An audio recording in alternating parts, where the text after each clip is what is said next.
Let's talk about suicide. Today I want to share with you three short stories that I've come across in my life that have affected me, and I'd like to share them with you today. Hi, I'm Steve, I'm your agony uncle. This channel is all about talking about our mental health and about our life problems, and me sharing some thoughts with you, maybe giving you some ideas, some things to think about.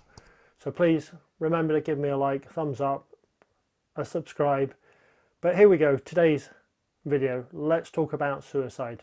I'm going to share with you a story that happened to me about 4 years ago now.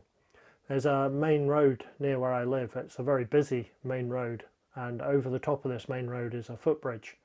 I was just about to pass under this footbridge in my car. I was driving, and I saw a young lady, early 20s, climb over the rail, and well, it looked like she was going to throw herself over the rail off the bridge and commit suicide, literally on the bonnet of my car. As you can imagine, this was quite a shock. It was quite a deliberate thing. She just literally walked up to the rail and climbed over it. I think when she saw how busy the road was, she had second thoughts, so she climbed back over the rail. I managed to park up and immediately called the police. As I got out of the car, I realised that she was back over the rail once again, and a passerby had seen this and luckily had grabbed her. He stayed on the proper side of the rail but put his hands, I'm not sure if it was over the rail or through the rail, and managed to grab hold of her and keep hold of her until the police arrived. Just a few minutes. Luckily it was quite close to the police station and several police officers arrived very quickly. To this day I don't know what happened to that young lady, but it deeply affected me, deeply upset me. It really had quite a deep impact. To this day I just hope this lady was okay. I hope she got the help that she needed to see her through whatever was going on in her life. The second story is a story that's also very close to me. My wife attempted to commit suicide on 3 occasions. She described it as a slow burn. There was many things that mounted up over a period of time. An abusive husband, an abusive relationship, feeling like that she was giving her all and it still wasn't enough to her family, to her children. She felt like people were just bleeding her dry and she had nothing left to give. No matter what she did, no matter what she tried to do, it just wasn't enough. She couldn't find peace. She couldn't speak to anybody about it. If she tried, they were just brushing her off. She was a mother who had to stand up for her children, but she was struggling, and unfortunately she made the attempt to take her life. Luckily for me, eventually she did get the help that she needed. Thirdly is my story. I had been married for 18 years and it was quite a stormy ride for 18 years, and all of a sudden, quite unexpectedly, my wife told me that she didn't love me. She'd never loved me. I was there just as a meal ticket to provide for her and our children, and the minute our children left home, she told me that she had no feelings for me and she moved out. It came as a massive shock to me. I struggled to deal with that. It felt like my world had just collapsed. Just today, thinking about it, I've come up with now what I believe I felt. If you can imagine a deer crossing the road and getting hit by a car, you make it to the other side just, and you lie in the grass and you're bleeding to death. You feel like you know you're dying, and because it's slow, painful death, it's absolutely agonizing. And you feel like, well, I know I'm going to die, whether it be in an hour or a day or a week, so I might as well get it over and done with now. There isn't a tablet to take away the pain that I felt.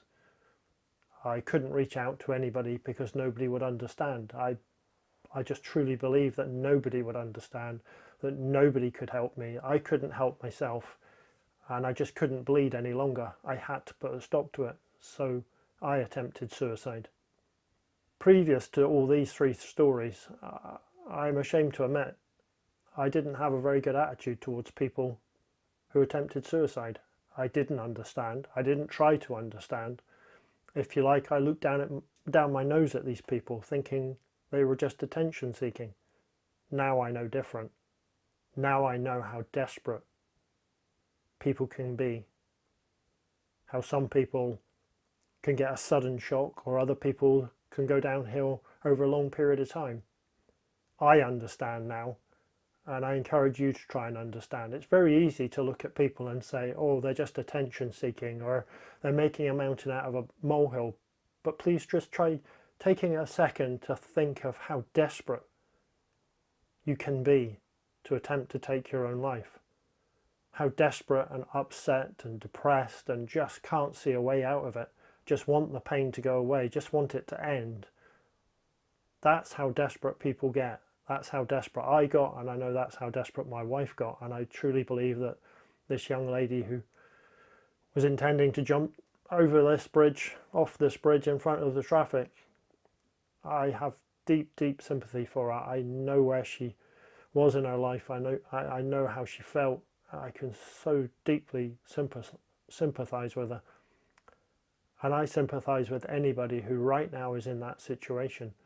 I was messaging a young man recently who felt exactly the same way as I did. He said he had nothing to live for. He just couldn't put up with the pain anymore.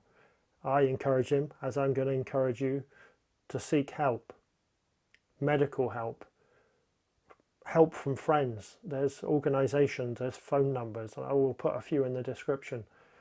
There are people there to help you. You may feel like they can't help you. You may feel like your situation is so unique and so different. But I implore you to reach out and get some help.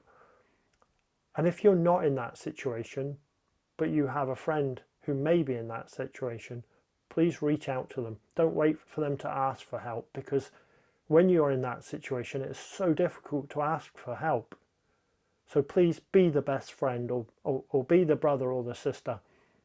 Please reach out to these people that have maybe have gone a little bit quiet, or maybe just a little bit off and you're not quite sure why. Just check in with them and say, are you okay? You may not be the one who can actually help them, but you maybe can be the one who points them in the right direction to get the help. You know, I do believe most people need professional help. If not, everybody needs some professional help. There are people there that do understand. There are people there who dedicate their life and their career to help people that are in the situation that I was in, that my wife was in, and that young lady was in. If you're in that situation, please reach out. Please don't give in. Please don't feel you're alone. Reach out to me. Reach out to these people, these professionals. But please don't go through this alone. You're not alone, so don't go through this on your own. Thank you for joining me as always, and remember, if you don't take some time to look after yourself, you can't look after anybody else. Please think about subscribing, give me a thumbs up, drop your comments down below, and be here next week for another video. Thank you.